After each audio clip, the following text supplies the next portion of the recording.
You want to see what real independent journalism funded by the people for the people looks like? You ever heard a story like this in America? You're looking at it. Congratulations for always being somewhere where mainstream media is not. Flint, Michigan. See you in Nevada. Thanks to people like you, we can get the truth. Corporate media, they've been lying to us for years, and you're going straight to the people. You are the man. I'm glad you're here. For as low as 16 cents a day, you'll keep us on the ground, covering the important stories the corporate media covers up. What happened is that the protesters are out on this very street behind a security fence, and Greg Bovino, the chief enforcement officer of Border Patrol, gathered 40 federal agents around him, opened the gate, and sought to clear the street of peaceful protesters. All pedestrians will move outside the road now, or you will be arrested for impeding. Let's move them out! Move it! Move it right now! Move it! Move it right now!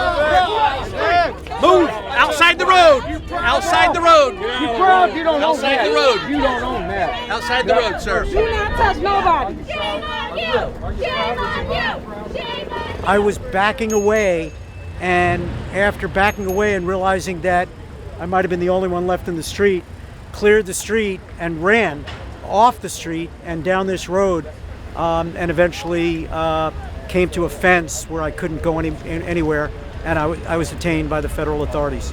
I was not charged. I was held for 8 hours. It seems that they were targeting you because you were talking, saying stuff to them, right? Is that my understanding? Yes, I was not just, the First Amendment encompasses not just the right to free speech, but the right to free expression.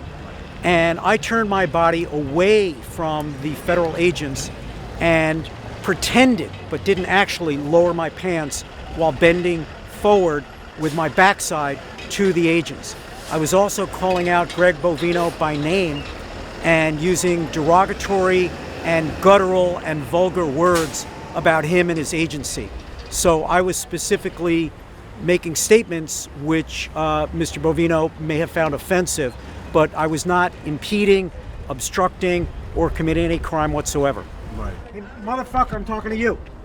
Do you need some ID? Yeah, do you need some ID?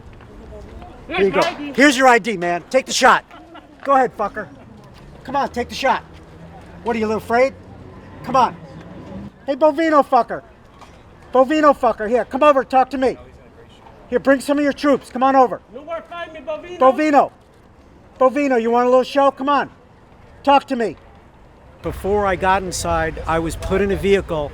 The vehicle stopped along this road, and they opened the door, and Greg Bovino looked in and looked right at me, and he said, "Now do you have anything to say to me?"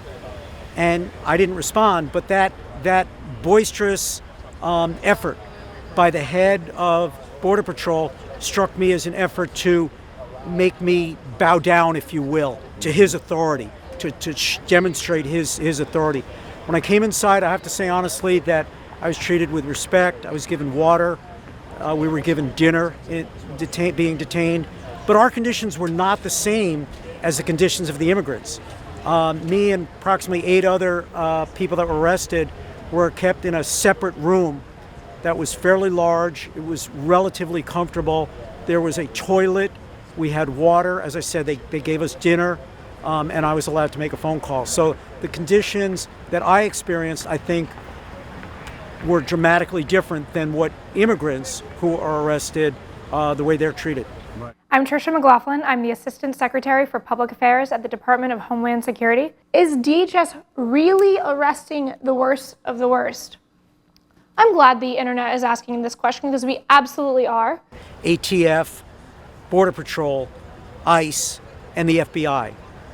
They have not been enforcing the law, they have been breaking the law. And what I mean by that is that by suppressing freedom of expression, by curtailing protesters' rights to exercise their rights under the First Amendment, that is breaking the law. That's not enforcing the law. And Tricia McLaughlin, the spokesperson for the Department of Homeland Security, should be careful of her words. Tone it down and be accurate. Many of the administration, not just the president, speak in words and in tone that is both abusive, inaccurate, and quite frankly, dishonest. Tricia McLaughlin as a spokesperson for the DHF is one such individual, and I'm tired of it. One more question. What would your message be to many Trump supporters who may support going after violent criminals, criminal immigrants, but not necessarily attacking U.S. veterans and unarmed U.S. citizens on the street? I agree with them 100%. I think everybody agrees with those Trump supporters that want to. Thank you. I think everybody agrees with those Trump supporters that want to detain, deport, and prosecute people that commit violent crimes. But that's not what's happening. So what I say to those supporters is, try to get the facts. And I watch Fox sometimes. I read the Wall Street Journal. I understand, and I listen to the spokespeople, for example, Tricia McLaughlin, that uses words like rioters. I've been out here a lot. I've never seen a rioter out here. Now, have people broken the law? Yes, they have, and that should not happen, and they certainly are subject to arrest. But the overwhelming majority of people out here are ordinary citizens, ordinary people who are not part of any organization. They're grassroots, and they just want to say, we do not believe that what the Trump administration is doing is right. So what I say to those Trump supporters is, we have a lot of things in common. We're Americans. We're patriots. We're engaged. But at some point, you have to recognize that our administration is going over the line and breaking the law, and that's a reality that you must face.